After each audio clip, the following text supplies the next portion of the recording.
I still remember the day everything changed between my mother-in-law and me. It wasn't just another family dinner, it was my daughter Emma's 6th birthday. We'd been planning it for weeks. Emma had been so excited about having her grandparents over, especially her paternal grandmother Martha. Despite our strained relationship, I always made sure Emma had a relationship with all her grandparents. The tension between Martha and me had been building for years. Since I married her son David, she'd made it clear I wasn't the woman she had envisioned for him. David was successful, a software engineer with his own consulting business.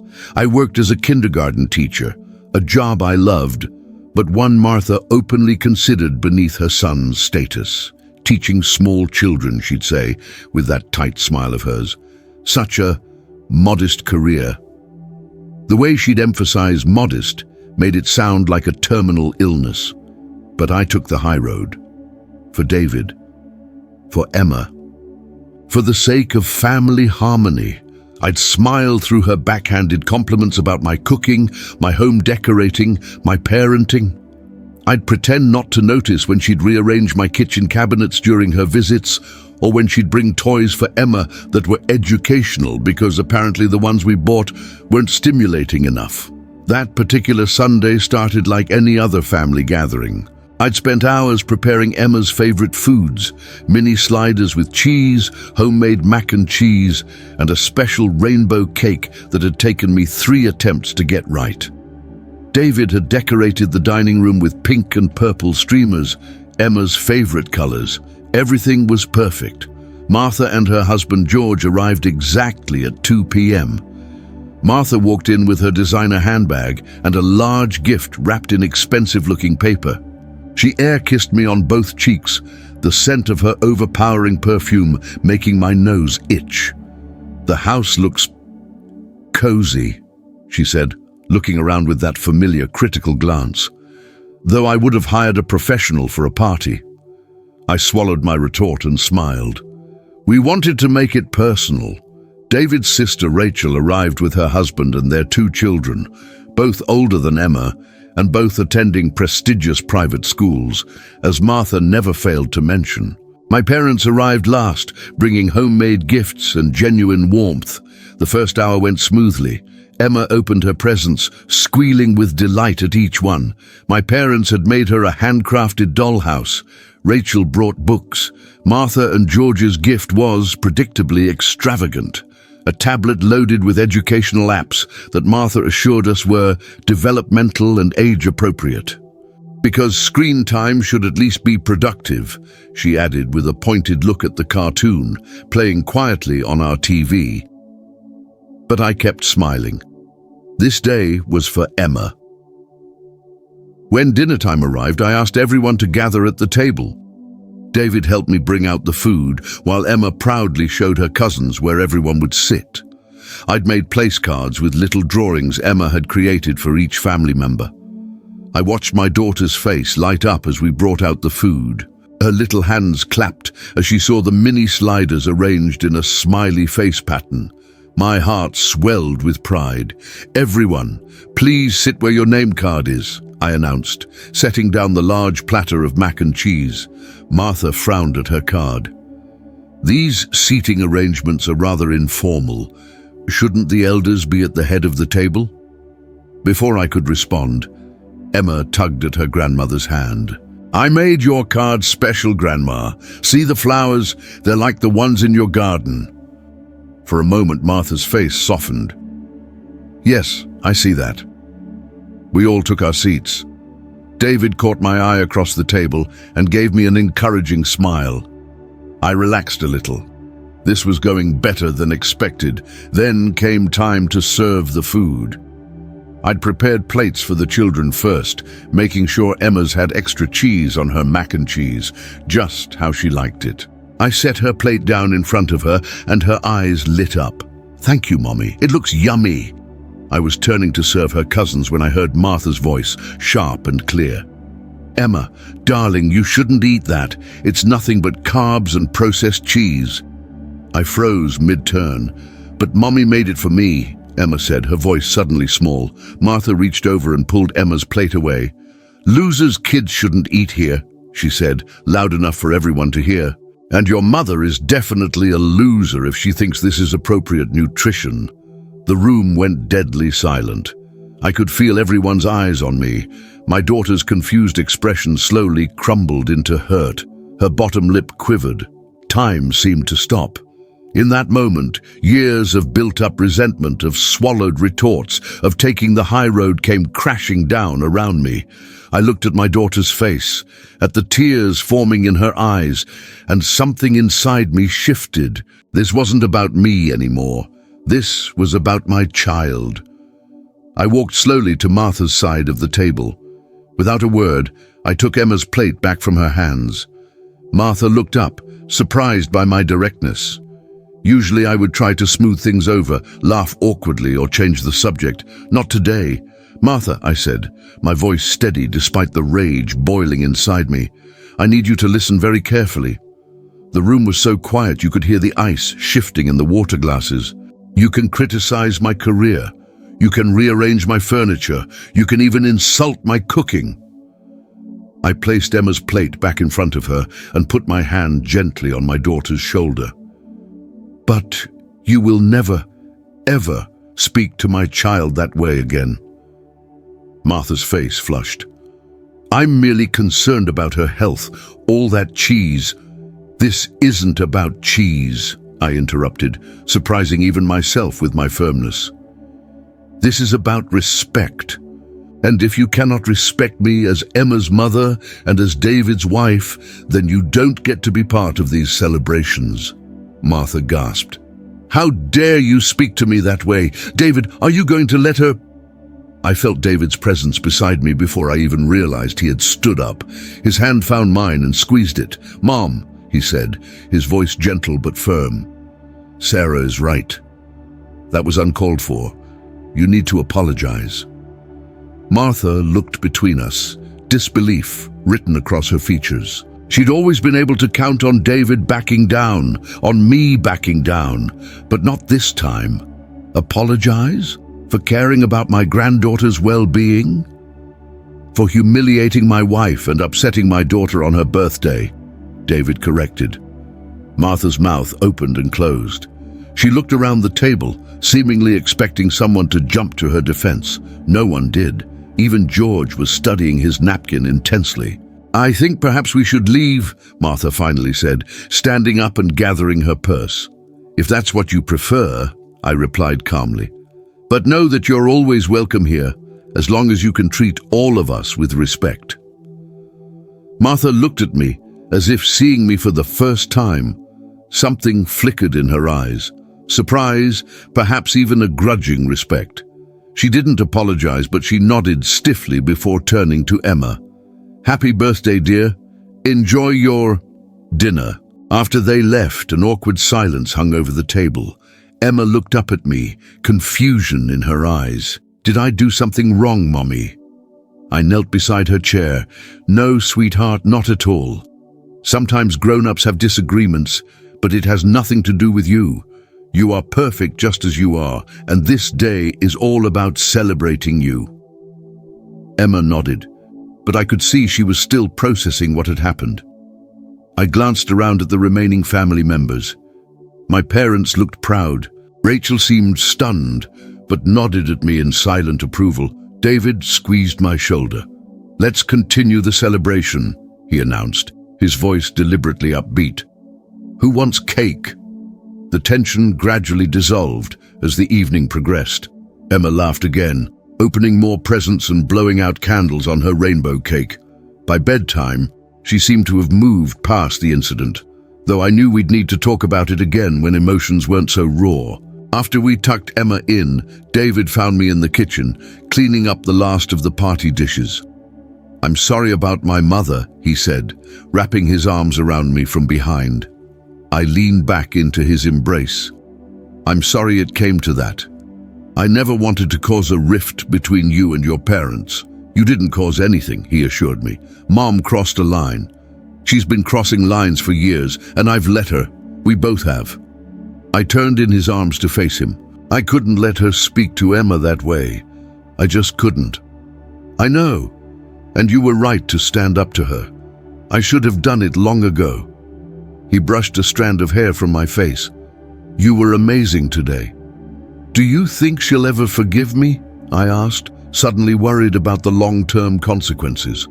David smiled wryly. "Knowing my mother, she'll either never speak to us again or she'll show up next week pretending nothing happened. But either way, something changed today.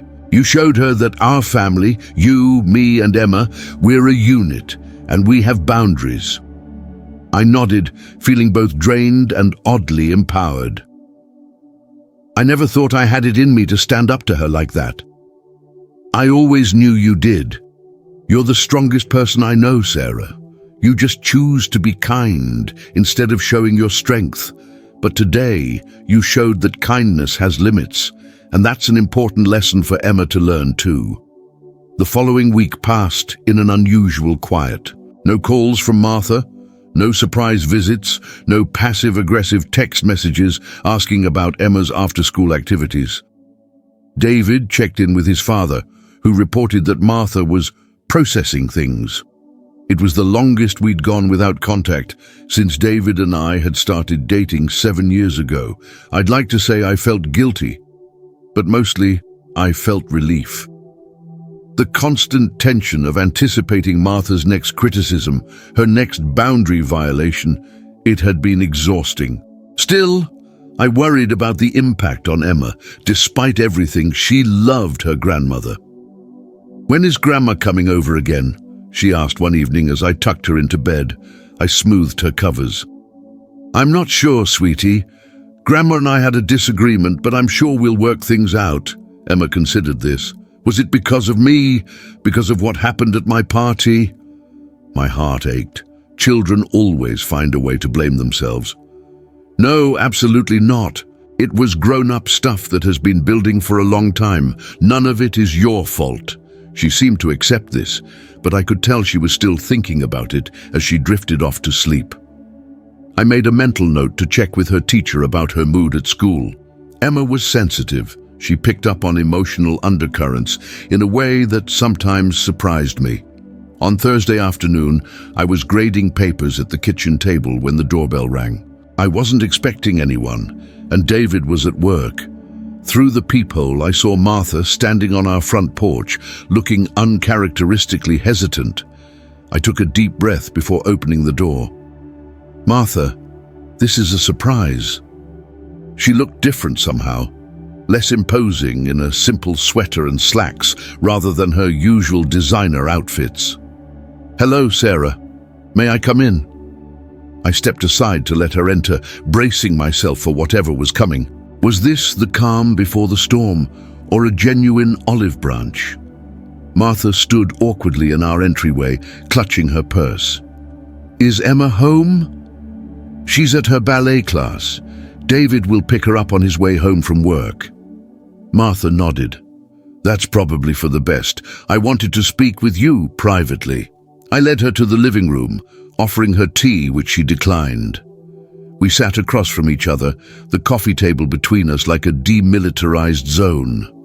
After a moment of silence, Martha spoke. "I've been doing a lot of thinking this past week." I waited, not making it easier for her.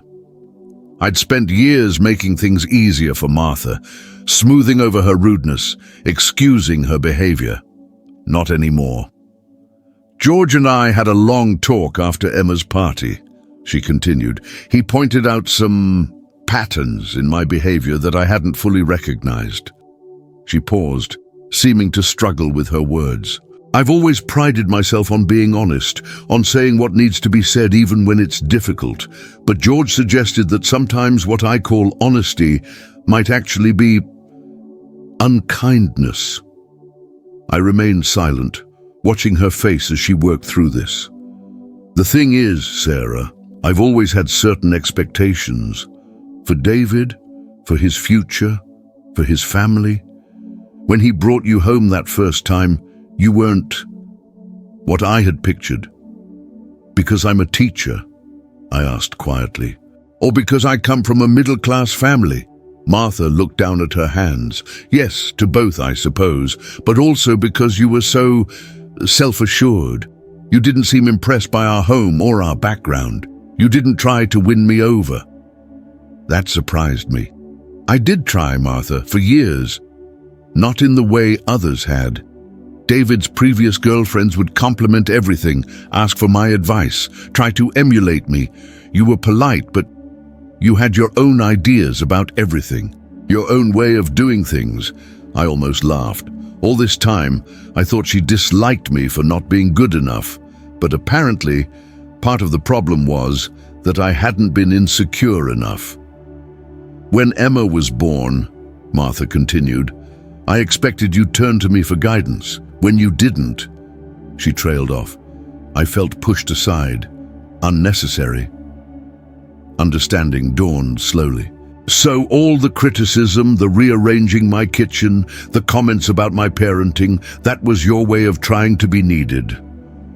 Martha nodded, looking uncomfortable with this level of self-disclosure. I realize now it had the opposite effect. It pushed you further away, and what I said at Emma's party. She finally met my eyes directly. It was unforgivable. I see that now. I was hurt that you'd created this whole celebration without asking for my input, and I lashed out. I took it out on Emma, which was inexcusable. I let her words sink in. This was as close to an apology as I'd ever heard from Martha. Part of me wanted to make it easy for her, to say it was all forgotten. But I needed to be honest too. It hurt, I said simply. Not just what you said at the party, but years of small cuts. Comments about my cooking, my career, my parenting. I tried so hard to please you, to earn your respect. Nothing ever seemed good enough. Martha flinched. I never realized. I thought I was helping. By calling me a loser in front of my daughter, by teaching her that her mother's efforts aren't worth appreciating. My voice was calm but firm.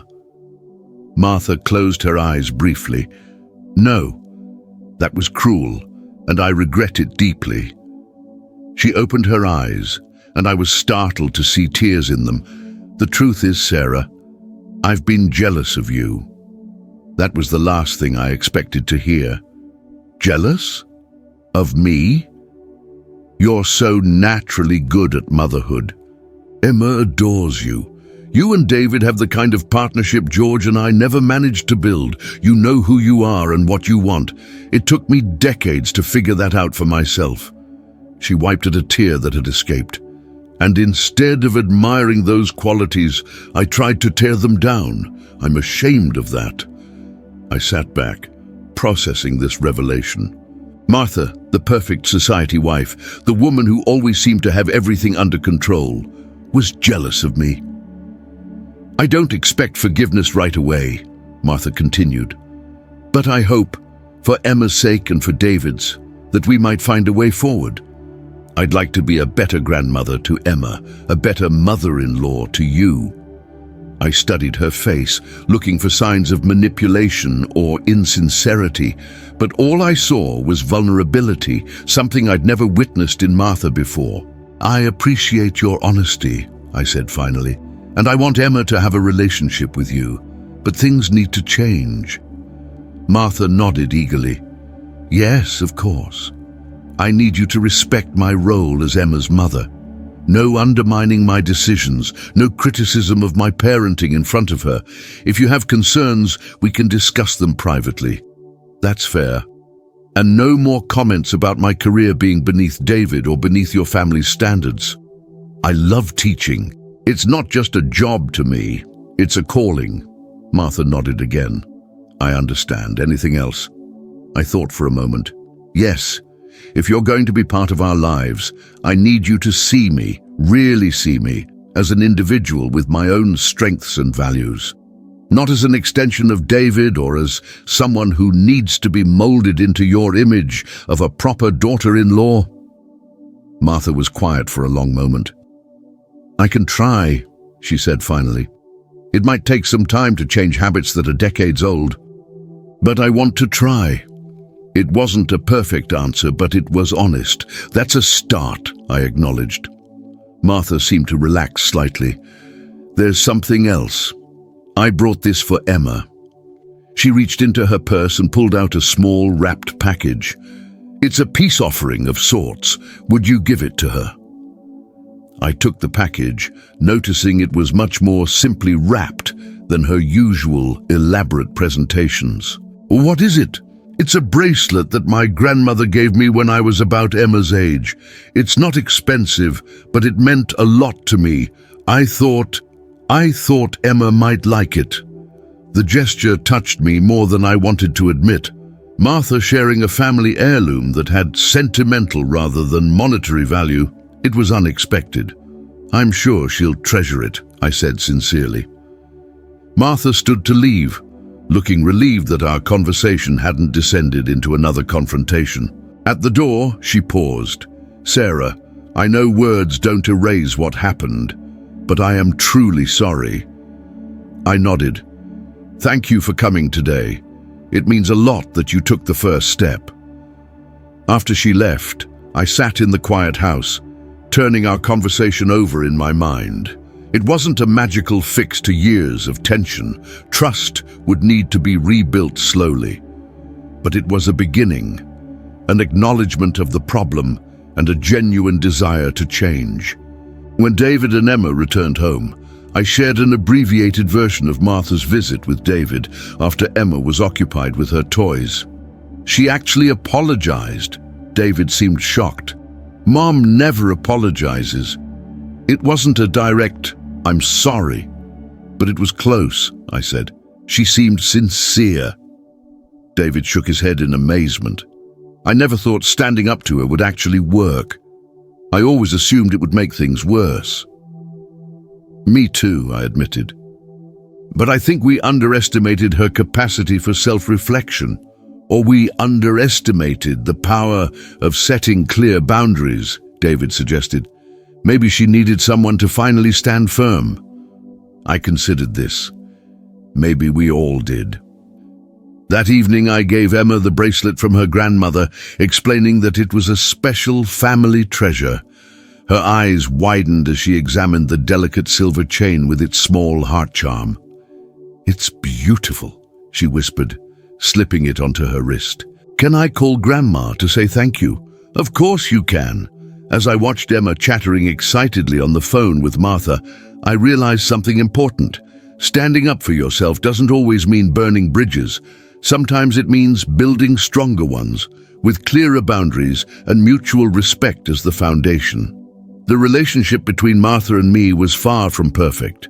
There would be slips and old habits resurfacing. But for the first time, I felt hopeful that we might actually forge a genuine connection, not based on her expectations or my attempts to please, but on honest communication and respect for each other's differences. And that was worth more than any perfect family dinner could ever be.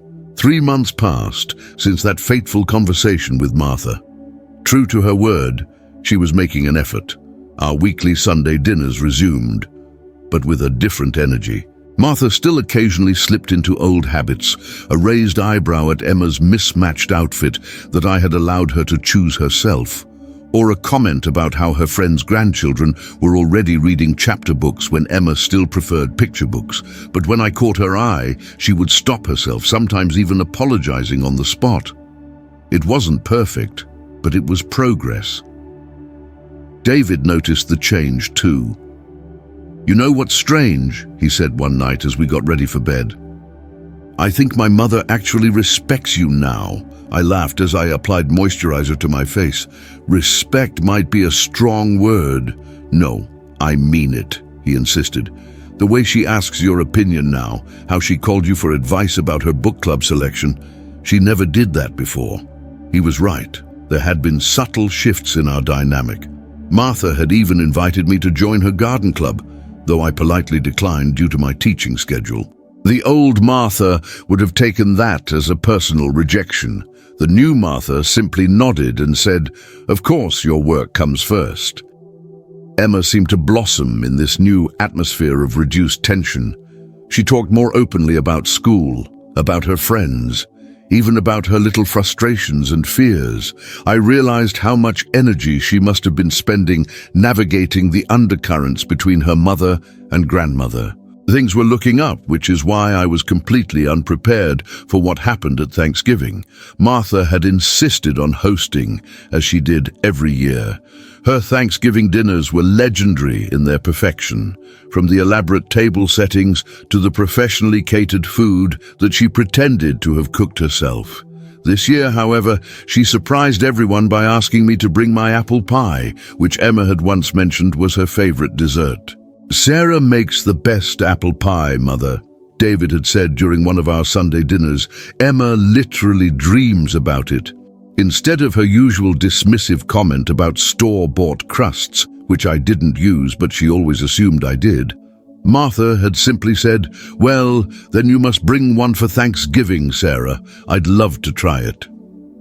I spent hours the day before Thanksgiving perfecting that pie. Emma helped me, her small fingers crimping the edges of the crust as I showed her. We used the freshest apples, a blend of spices that had been handed down from my grandmother, and a touch of lemon zest that was my own secret addition. The result was beautiful. Golden brown with a lattice top, the filling bubbling up just slightly through the gaps. On Thanksgiving Day, we arrived at Martha and George's sprawling colonial home at precisely 3 p.m., as requested. Martha greeted us warmly, taking the pie from my hands with genuine thanks. The house smelled amazing, roasting turkey, sage stuffing, and the rich scent of gravy simmering. "Everything smells wonderful," I complimented her sincerely. Martha smiled. "Thank you. I tried a new recipe for the stuffing this year. I hope everyone likes it." The rest of the family arrived shortly after. David's sister Rachel with her husband and children, George's brother and his wife, and a couple I didn't recognize who Martha introduced as her friends from the country club, the Prestons. "Diane and William just moved here from Connecticut," Martha explained. "Their daughter Olivia is a pediatrician at the Children's Hospital." Mrs. Preston, Diane, was dressed impeccably in a cashmere sweater and pearls that reminded me of Martha's usual style. Olivia was so disappointed to miss today. She got called in for an emergency surgery, such important work she does. I noticed Martha glancing at me, perhaps worried about how I would react to the implied comparison between teaching and medicine. But I simply smiled and said, "The Children's Hospital has an excellent reputation. I'm sure they're lucky to have her." The conversation flowed easily as we enjoyed appetizers in the living room. Emma played with Rachel's children while the adults chatted about the upcoming holidays, local politics, and the newest restaurants in town. I was in the middle of telling a funny story about one of my kindergarten students when Martha called us all to the dining room. The table was spectacular as always. Fine china, crystal glasses, silver candlesticks, and an elaborate centerpiece of fall flowers and gourds. Name cards directed everyone to their seats. I was pleased to see that David, Emma, and I were seated together on one side, with the Prestons directly across from us. Martha stood at the head of the table looking elegant in a deep burgundy dress. Before we sit down, I wanted to say how thankful I am to have everyone here today. Family is so precious, and I'm grateful for each one of you. She looked directly at me as she added, "Including those who have joined our family and made it stronger." It was the most direct acknowledgement she had ever made of my place in the family. I felt a warmth spread through my chest as David squeezed my hand under the table. The meal proceeded beautifully. The turkey was perfectly cooked, the sides were delicious, and the conversation remained light and pleasant. Emma charmed everyone by sharing what she had learned about the first Thanksgiving in school, complete with a little poem she had memorized. As the main course wound down, Martha disappeared into the kitchen to prepare for dessert. I offered to help, but she insisted I stay seated. "You're a guest today," she said. "Relax." A few minutes later, she emerged carrying a tray with her famous pumpkin cheesecake, a chocolate torte, and my apple pie. She set the tray on the sideboard and began serving. "Diane, William, what can I offer you? I have a choice of desserts today." Mrs. Preston looked at the options. "Everything looks wonderful.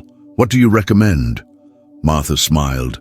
"Well, the pumpkin cheesecake is an old family recipe. The chocolate torte is from that French bakery downtown. And the pie?" Mr. Preston asked. There was the slightest pause before Martha answered. "That's Sarah's contribution, a homemade apple pie." Mrs. Preston's eyebrows lifted slightly. "How traditional." I felt rather than saw David stiffen beside me. "I'd like to try Sarah's pie," Mr. Preston said. "It looks delicious." Martha cut him a slice and placed it on a dessert plate. She served the cheesecake to his wife and offered choices to the other guests. Most people chose the cheesecake or torte, which didn't surprise me. Martha's desserts were always crowd pleasers, and I wasn't offended. "I want Mommy's pie," Emma said clearly when it was her turn. Martha placed a small slice on Emma's plate. "Of course, darling. And for you, David." "Definitely the apple pie," he said, giving me a wink. As Martha continued serving, I noticed Mrs. Preston taking a bite of her cheesecake. She closed her eyes in appreciation. "Martha, this is divine. You simply must share the recipe." "Family secret, I'm afraid," Martha said with a smile. "Passed down through generations." "The mark of a truly accomplished hostess," Mrs. Preston said, "is her ability to present a flawless dessert. Don't you agree, Sarah?" I smiled politely. "I think the mark of a good hostess is making everyone feel welcome and valued." Mrs. Preston nodded condescendingly. "Yes, of course, that too. Though there's something to be said for maintaining standards. My mother always said that a woman reveals her breeding in how she sets her table and presents her food." Martha shifted uncomfortably, darting a glance my way. I could see the old Martha wrestling with the new one. "I think there are many ways to show care for your family," Martha said finally. "Sarah's pie, for instance, is made with love. Emma tells me they have a special baking ritual together." I was touched by Martha's unexpected support. "Emma is becoming quite the little baker." Mr. Preston had taken a bite of my pie by this time. "This is exceptional," he said, looking genuinely surprised. "The crust is perfect, flaky but substantial, and the filling has just the right balance of sweetness and tartness." Mrs. Preston looked at her husband with slight annoyance. "William has always had a weakness for simple desserts." "Nothing simple about this pie," he countered. "This is craftsmanship." I smiled my thanks at him, feeling a small victory. Martha caught my eye across the table and gave me a subtle nod of acknowledgement. The dessert conversation continued, with people comparing the merits of the different options. George, who rarely expressed strong opinions about food, announced that he thought my pie was the best damn apple pie I've ever tasted, which earned him a sharp look from his wife. Just as the tension was beginning to dissipate, I noticed Emma struggling with her slice of pie. The crust was a bit tough for her small fork to cut through. "Here, sweetie, let me help you," I said, reaching over to cut her pie into smaller pieces. "Why don't you use your dessert fork, Emma?" Mrs. Preston suggested. "It's the smaller one on the outside." Emma looked confused. "I am using a fork." "She means the special fork for desserts," I explained gently. "See, there are different forks for different parts of the meal." "That seems silly," Emma said with the blunt honesty of a 6-year-old. Mrs. Preston's smile tightened. "Proper table manners are never silly, young lady. They're the mark of good breeding and proper upbringing." I saw Martha tense across the table. This was exactly the kind of comment she would have made in the past, a subtle dig at my parenting through criticism of Emma. "Emma is still learning," I said calmly. "We focus on kindness and gratitude first, table etiquette second." "That's one approach, I suppose," Mrs. Preston sniffed. She turned to Martha. "Your granddaughter is delightful. With the right guidance, she'll grow into a proper young lady.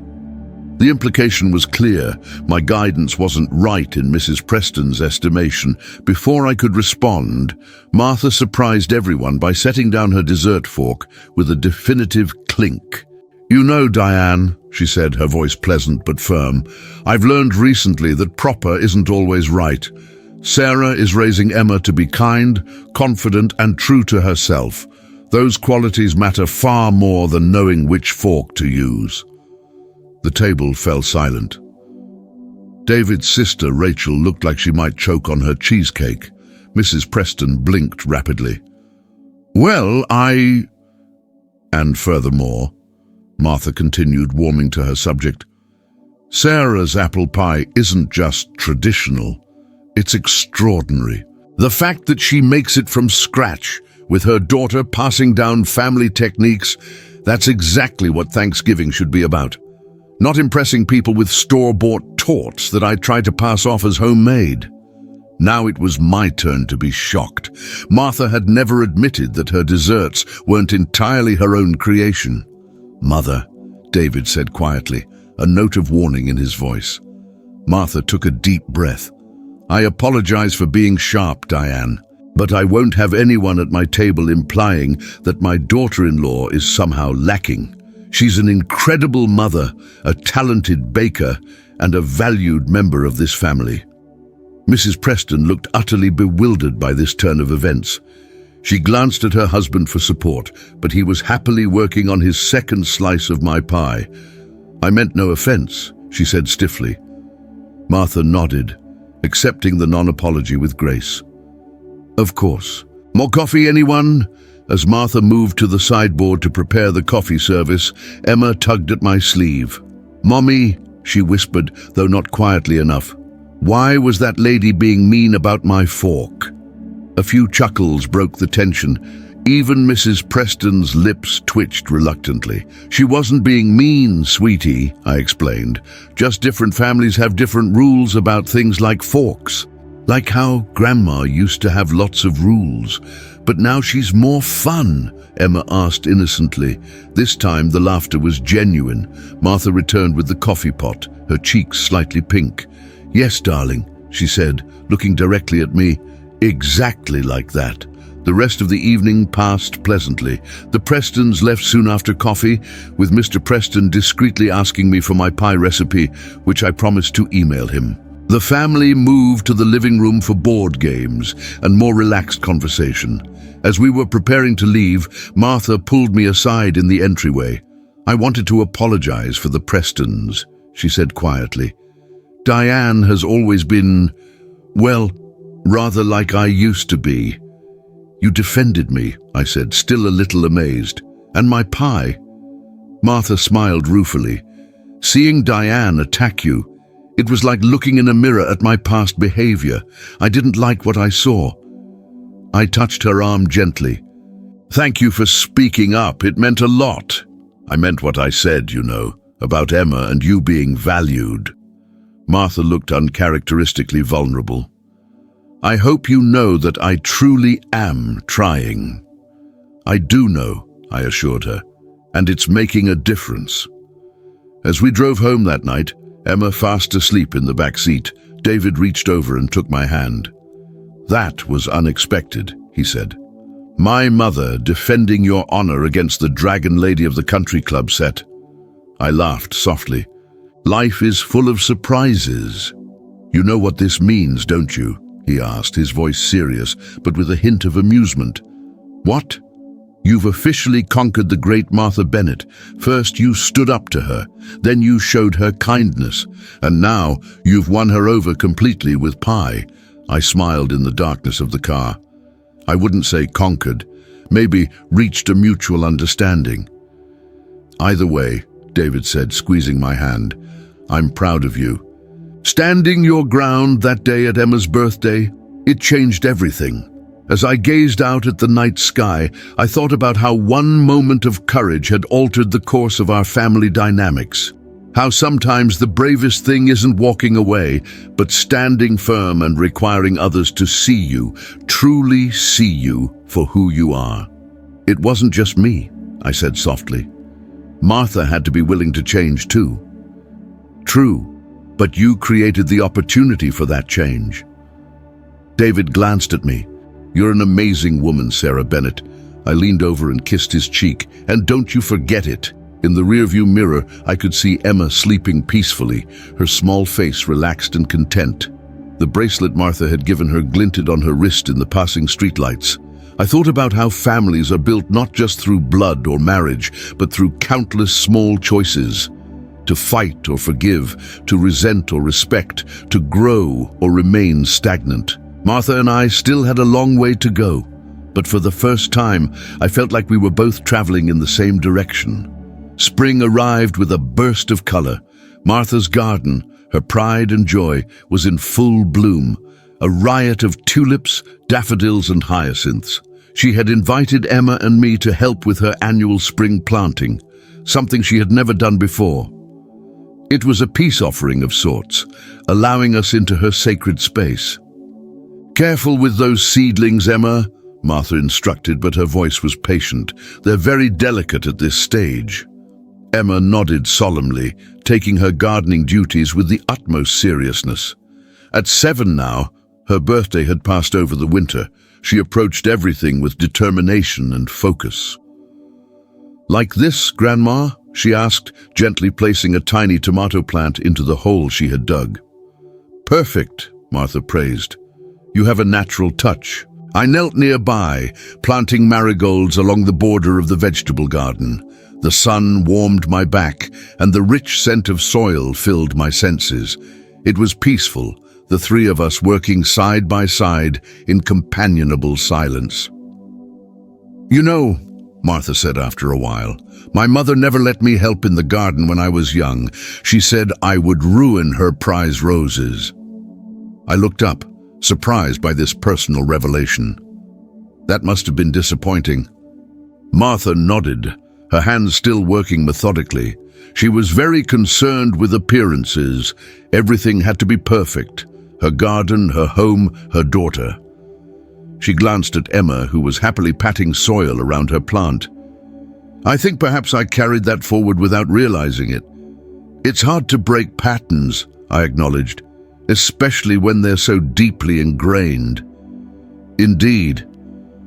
Martha sat back on her heels, wiping her brow with the back of her gloved hand.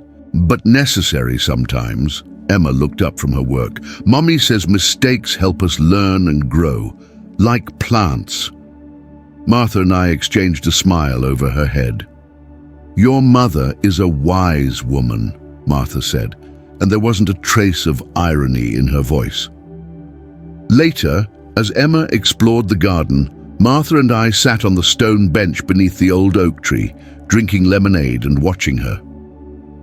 "She's thriving," Martha observed. "So confident and curious." "She is," I agreed proudly. "Her teacher says she's one of the most empathetic children in her class, always looking out for others." Martha nodded thoughtfully. "You've done well with her, Sarah. Better than I did with David and Rachel, I'm afraid."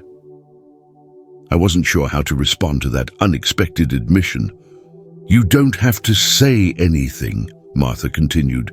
"It's taken me a long time to recognize it, but I was too focused on achievements and appearances. David and Rachel both excelled, of course, but there was always this tension, this fear of disappointing me." "They both turned out wonderfully," I offered. "You must have done something right."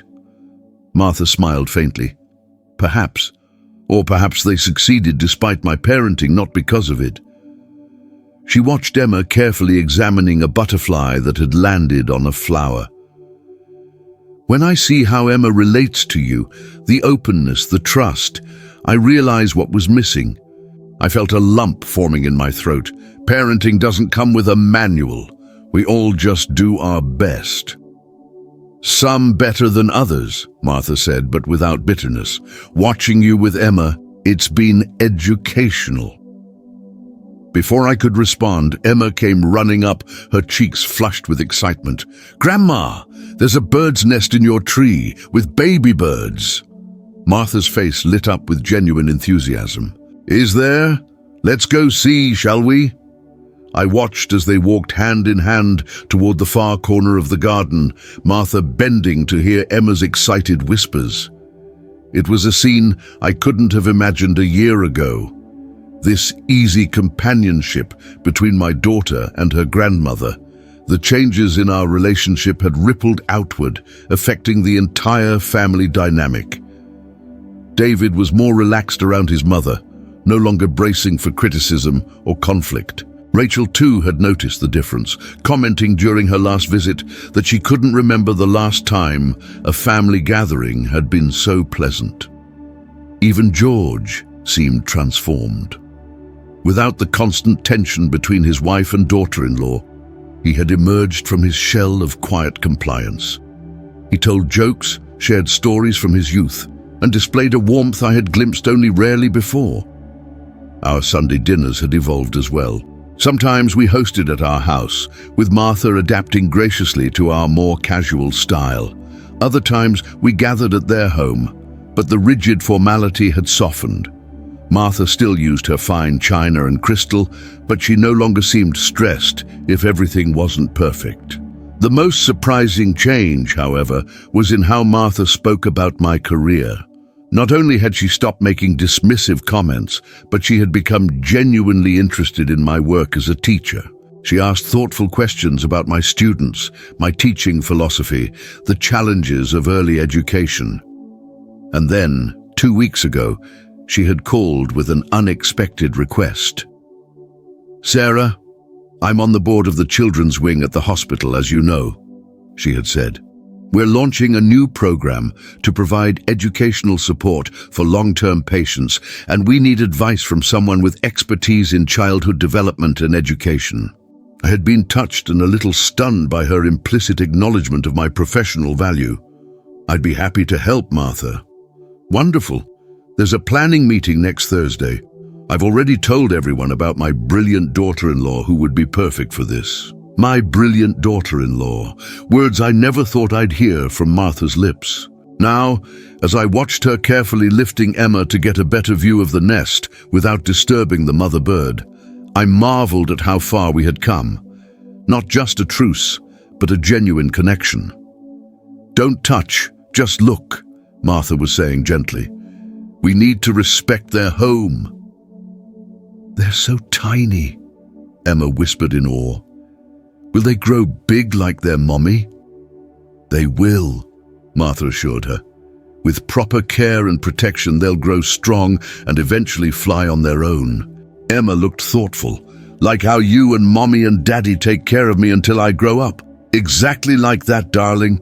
They returned to the bench, Emma skipping ahead. 3 baby birds," she reported to me excitedly. "Grandma says we can watch them grow, but we have to be very quiet and careful." "That sounds like a wonderful project," I said.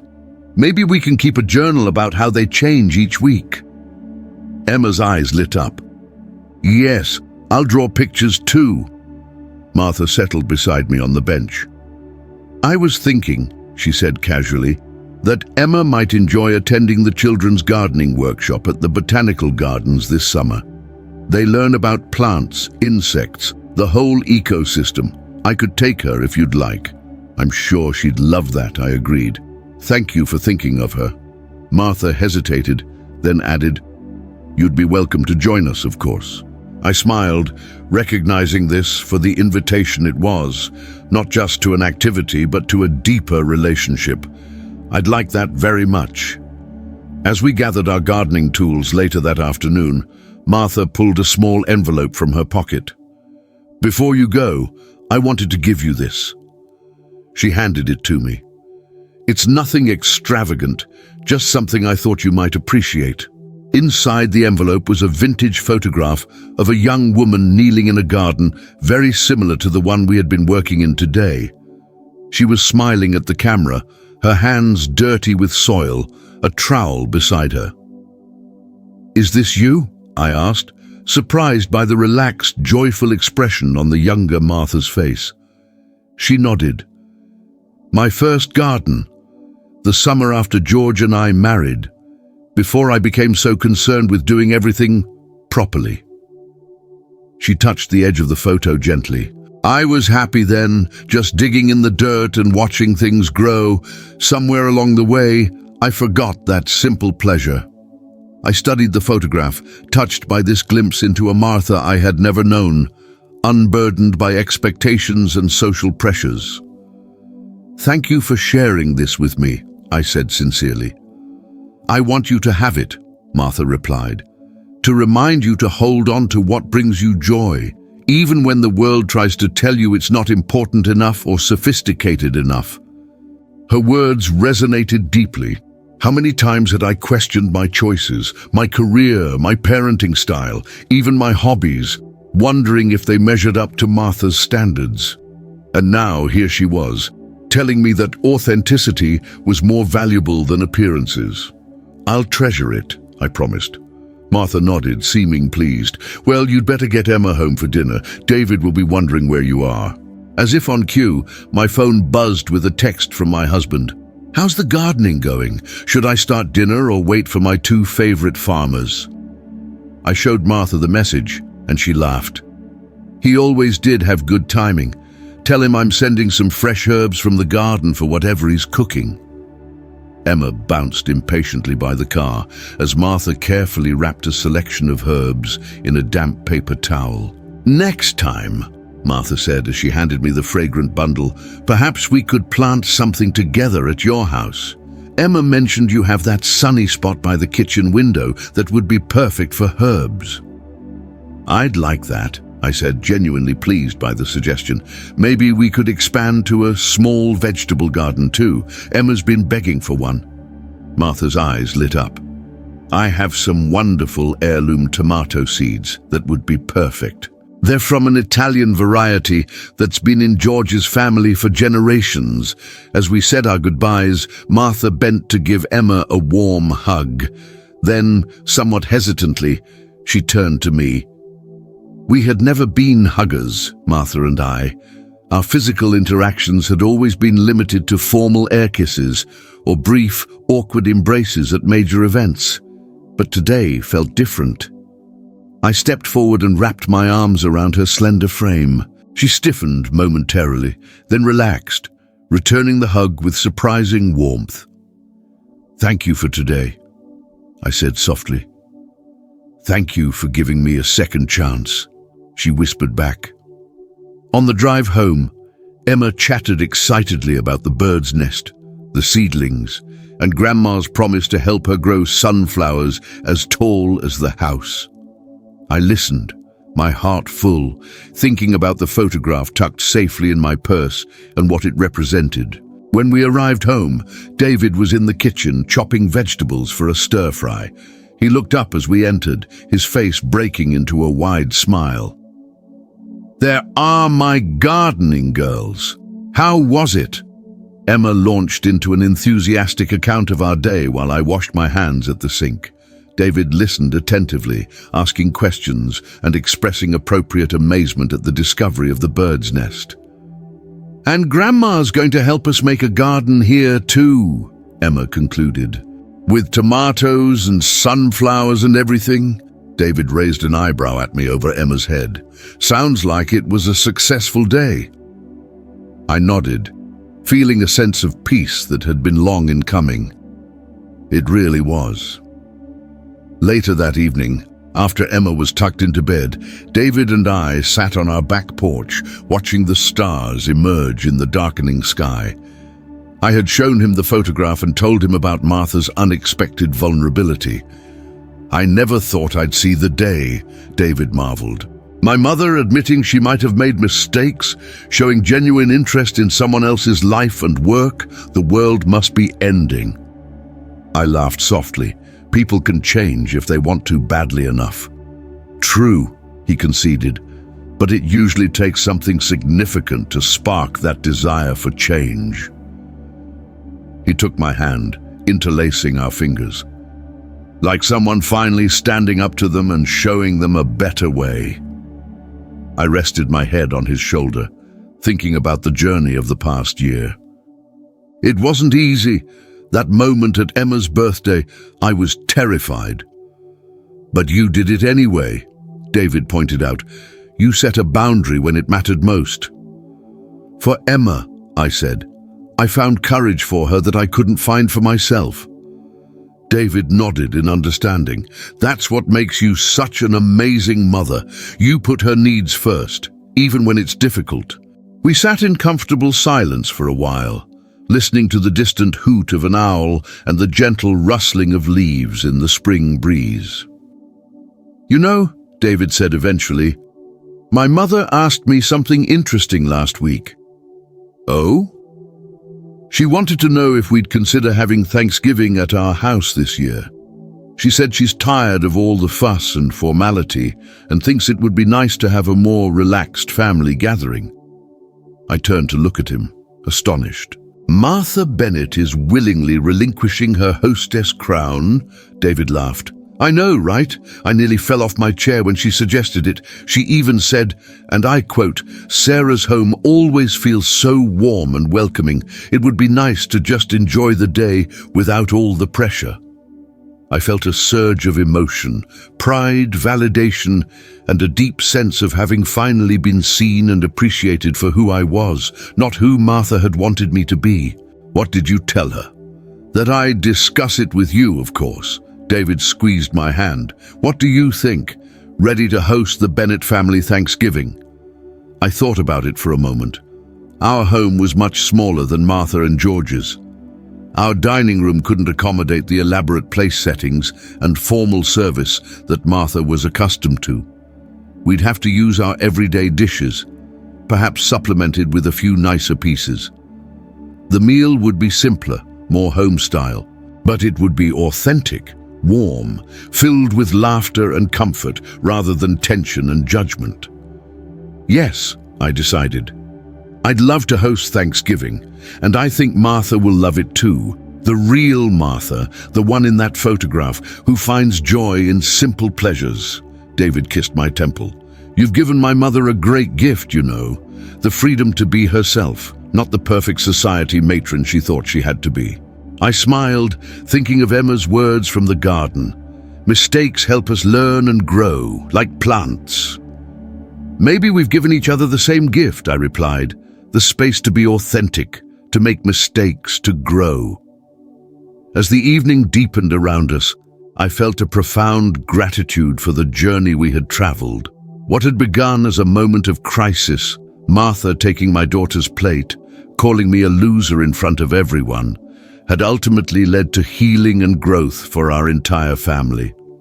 I thought about the baby birds in Martha's garden, how they would grow and eventually fly free, how the tiny seedlings we had planted would develop into strong, fruitful plants, how relationships too required the same careful tending, the right balance of firmness and flexibility, of boundaries and openness. "I'm proud of us," I said softly. "All of us." David nodded, understanding what I meant. From crisis to connection. Who would have thought? Indeed, who would have thought that my moment of standing firm, of refusing to let Martha's cruelty toward my daughter go unchallenged, would lead not to the family fracturing, but to it becoming stronger, healthier, more authentic? The universe works in mysterious ways, I reflected. Sometimes the hardest moments, the ones where everything seems to be falling apart, are actually the beginning of something beautiful. As if reading my thoughts, David murmured, "Remember what you always tell Emma about broken things?" I smiled in the darkness. That sometimes they get put back together even stronger than before. Exactly. He turned to face me, his expression earnest in the soft porch light. "That's what happened here. We broke apart that day at Emma's party, but we've rebuilt something better, something real." I thought about Martha's words from earlier that day. "Thank you for giving me a second chance." Perhaps that was the most important lesson of all, that people can change, relationships can heal, and sometimes the bravest thing isn't walking away, but staying present through the difficult work of transformation. The night had deepened around us, stars blinking in the vast sky. Somewhere in the distance a dog barked, and the sound of a car passing briefly disturbed the quiet. "We should go in," I said eventually. "It's getting late." But neither of us moved right away, savoring the peaceful moment, the sense of completion. Finally, David stood and offered me his hand. "Come on, Mrs. Bennett. Tomorrow's another day." I took his hand and rose, thinking about all the tomorrows stretching before us, about Emma growing up in this new, healthier family dynamic, about Martha discovering a more authentic way of connecting with her loved ones, about the garden we would plant together, watching it grow and flourish through the seasons. "Yes," I agreed, following him toward the warm light of our home. "And I'm looking forward to it."